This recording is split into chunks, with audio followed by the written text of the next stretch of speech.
Kembali lagi bersama saya Prawito Doro di channel prawito.com.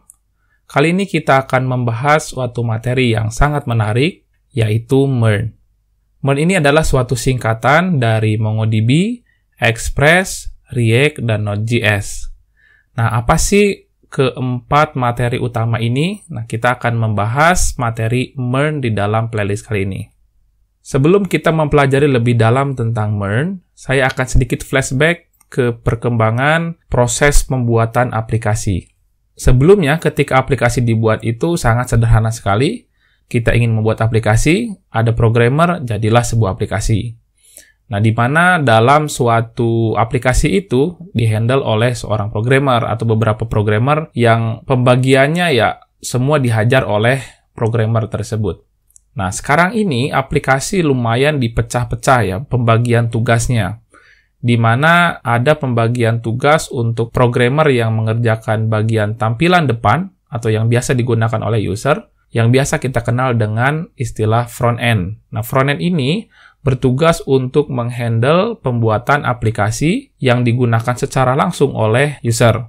Contohnya aplikasi website. Nah, website yang sering digunakan oleh user itu adalah peran besar dari front-end atau programmer di bagian front-end. Belum lagi untuk mobile apps-nya. Nah, mobile apps juga sama. Mobile apps yang sering kita gunakan secara tampilan, fungsi button-nya, fungsi form-nya, itu di-handle banyak oleh programmer yang biasa disebut dengan front-end. Nah, kemudian di balik layar, ada beberapa fungsi yang mungkin customer secara umum tidak terlalu memperhatikan, di mana ketika user menyimpan data dirinya, kemudian menyimpan data transaksi ordernya, itu di-handle oleh bagian yang tidak tampak atau tidak terlihat oleh customer secara langsung. Nah, ini biasa disebut dengan back-end. Nah, back-end di sini tugas utamanya adalah menghandle informasi yang diberikan oleh user, kemudian dia simpan di dalam database. Nah, selain disimpan, data itu juga diolah secara baik untuk memberikan respon yang sesuai dengan keinginan customer.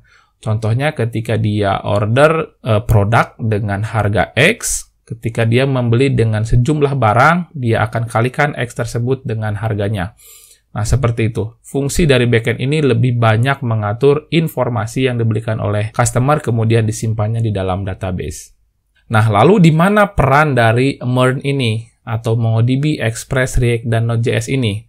Nah, menariknya, ketika kita bicara pembagian tugas seperti front-end dan back-end, di sini muncullah banyak sekali teknologi dan bahasa pemrograman. Untuk bagian back-end-nya, nah ini juga banyak sekali bahasa yang digunakan. Bisa menggunakan PHP, bisa menggunakan Java, bisa menggunakan Python, bahkan bisa menggunakan JavaScript. Dari yang saya sebutkan sebelumnya, ternyata bahasa pemrograman JavaScript muncul di dua bagian ini, di bagian front-end dan juga di bagian back-end. Nah, sehingga kekuatan JavaScript ini mulai tumbuh, di mana ketika kita memahami satu core bahasa, yaitu JavaScript, kenapa kita tidak menggunakannya dalam satu siklus pembuatan sebuah aplikasi? Nah, bahkan dari itu muncullah istilah MERN. Kalau kita lihat di sini, MERN itu terbentuk dari core JavaScript, di mana Node.js sudah jelas itu JavaScript, React juga sama, React.js untuk web itu menggunakan JavaScript, React Native juga sama untuk mobile apps menggunakan JavaScript. Express adalah suatu framework dengan basis JavaScript juga. Nah, yang terakhir di sini untuk database-nya itu adalah MongoDB, yang mana pastinya support dengan JSON.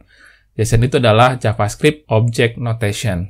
Nah, dari keempat bagian ini sangat mensupport satu bahasa pemrograman yaitu JavaScript. Sehingga bisa saya katakan, ketika kita mempelajari satu bahasa utama yaitu JavaScript, kita bisa membuat suatu aplikasi dari mulai front-end-nya hingga back-end-nya sampai ke database menggunakan satu bahasa utama yaitu JavaScript. Nah, kalau kita pecah lagi, lebih detail kita akan mengupas tentang apa sih keempat teknologi ini.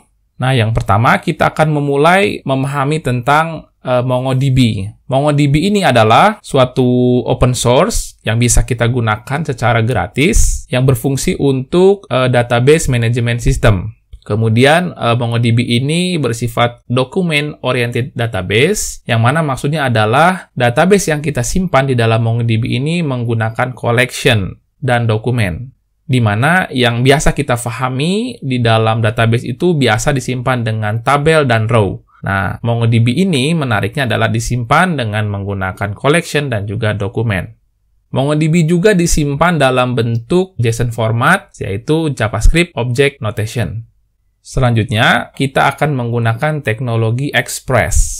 Nah, Express.js ini adalah suatu framework yang digunakan untuk membangun suatu aplikasi yang berbasiskan Node.js. Nah, Express ini bersifat server-side ya, jadi ini ada di belakang layar atau yang kita pahami sebelumnya adalah di bagian back-end dengan menggunakan basic bahasa pemrogramannya adalah JavaScript tentunya. Nah, Express.js inilah yang nanti akan berperan dalam mengatur server kita dan juga routing di dalam server kita. Nah, selanjutnya untuk bagian depan, kita akan menggunakan library React, di mana kita akan menggunakan React.js untuk web, dan nanti kalau berkesempatan kita akan juga menggunakan React Native untuk menghandle aplikasi mobile-nya. Nah, kedua teknologi ini, teknologi web dan juga mobile, kedua-duanya menggunakan framework atau library yang sama, yaitu React. Jadi sekali kita belajar React, kita bisa menggunakannya di dua platform, yaitu web dan juga mobile. Sama juga untuk React ini dibangun dengan bahasa pemrograman yaitu JavaScript. Yang terakhir untuk core-nya sendiri yaitu Node.js. Node.js ini adalah JavaScript Runtime Environment. Di mana sebelumnya JavaScript itu hanya berfungsi di sisi browser saja atau di sisi client. Nah, dengan adanya Node.js ini, JavaScript sekarang bisa berada juga di dalam server side atau di sisi server. Yang mana tadinya untuk mengakses server itu belum bisa menggunakan JavaScript. Nah, dengan adanya Node.js ini, bahasa JavaScript bisa berada di dalam sisi server atau server side. Nah, selanjutnya apa sih keunggulannya kita menggunakan MERN stack ini? Secara sepintas tadi sudah saya bahas bahwa dengan kita memahami satu bahasa utama yaitu JavaScript, kita bisa membuat aplikasi end-to-end, yaitu dari mulai front-end sampai back-end-nya, yaitu bisa dikatakan aplikasi jadi, dari mulai tampilan depan sampai penyimpanan data di dalam database, dengan satu bahasa utama, yaitu hanya JavaScript. Jadi ketika kalian kuat di dalam bahasa JavaScript-nya, jangan khawatir, semua aplikasi bisa di-handle dengan MERN stack ini. Nah, baik, demikianlah sedikit pemahaman tentang MERN stack. Semoga dengan sedikit pembahasan tadi, bisa membuat kita tertarik untuk belajar MERN dengan bahasa utamanya yaitu JavaScript. Demikian, semoga bermanfaat.